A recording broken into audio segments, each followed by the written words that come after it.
Okay, so today I'm going to show you how to do some minor plastic repairs on the interior of your any older car, or actually anything really plastic for that matter. So you can see this, the armrest, top of the armrest to my Foxbody.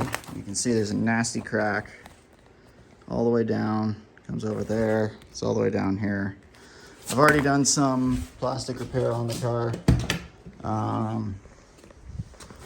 Underneath, all inside of here, you can kind of see right there. Then there's some down there, and actually underneath, with this panel out, underneath here, there's some other stuff, but you can see along there and up in there, even right there.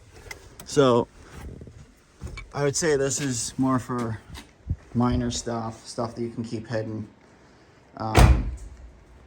You can use it on bigger stuff, like if you were to have, like, say, a crack in your bumper, but don't do it like what those DIY channels show you, from going on the outside.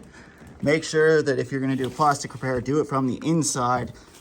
So remove your bumper, go from the inside of your bumper, unless it's a car you don't care about. And then who gives a shit, really? This is all inside the armrest, so none of this you'll be able to see. This is just to add structural rigidity, because if you can look right there, this whole part of the armrest is actually moving, and it's not really being held in by all that much. Now, you do want to have good ventilation when you're doing this. So if you're working in a garage, open the door up a little bit at least, just to get some fresh air in. This stuff does smell, and who knows what crap is inside of it. I think there's another one. Yeah, right. Hard to see right there. There's a crack. So this will work on anything. I picked this up off Amazon. It's a cheap plastic welder. Comes with some of these little bits. There's apparently 50 of each type in here, but I highly doubt it. I think there's probably only 25. They claim there's 50, there's probably only 25.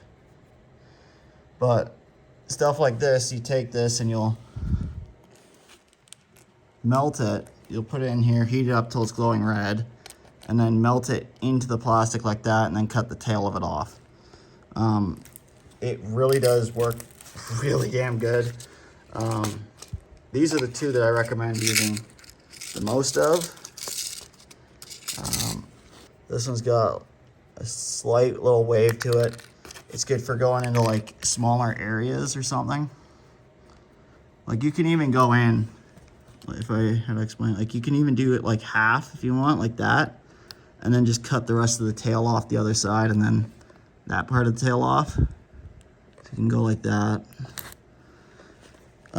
There's a couple ways to do it. You can go along it like this, but I recommend getting the bigger one, especially if it's in a structural area. You almost want to go like that. You can also, with this one, go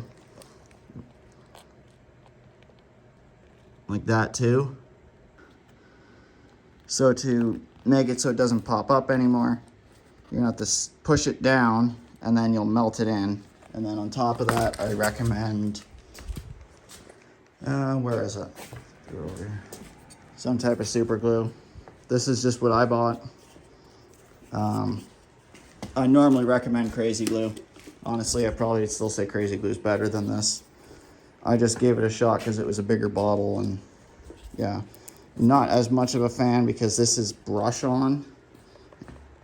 I would go over top of some of the areas that do have deeper cracks with some form of glue afterwards. Again, I recommend crazy glue.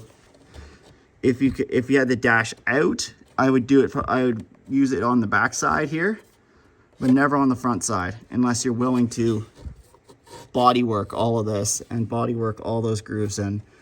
I know there's some dash repair people who are really good and who can do that sort of stuff. I'm not one of them, so I would stay away from that. But overall, that's what I would personally do. Just try and use it in spots that it's going to keep everything hidden. Okay, so we'll get this warmed up. And you can see it's nice and hot. Now we're just going to put it in. And then now I'm going to wait. And then pull it out. So now you can see that's inside the plastic pretty decently deep. Now you just cut the tails off and you're good to go. That's how simple it is to do it. It's not really that hard. Highly recommend getting one of these if you have an older car, like 90s car that's got crappy plastic interior. This will definitely help you out a lot, especially when you have stuff like that that's breaking and cracking. So highly recommend getting something like this. Again, be extremely careful. You don't want to burn your hands. Those wires get very hot and it's very easy to burn your hands with them. Do not pull the trigger or when it's plugged in, or you're gonna burn the absolute shit out of your hands. A little longer than a few minutes later.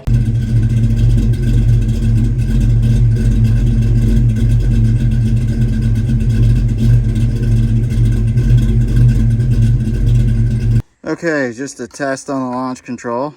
So it's working. So system's working there. If I push down the clutch, push the launch control, there it is, it's armed. I'll let up.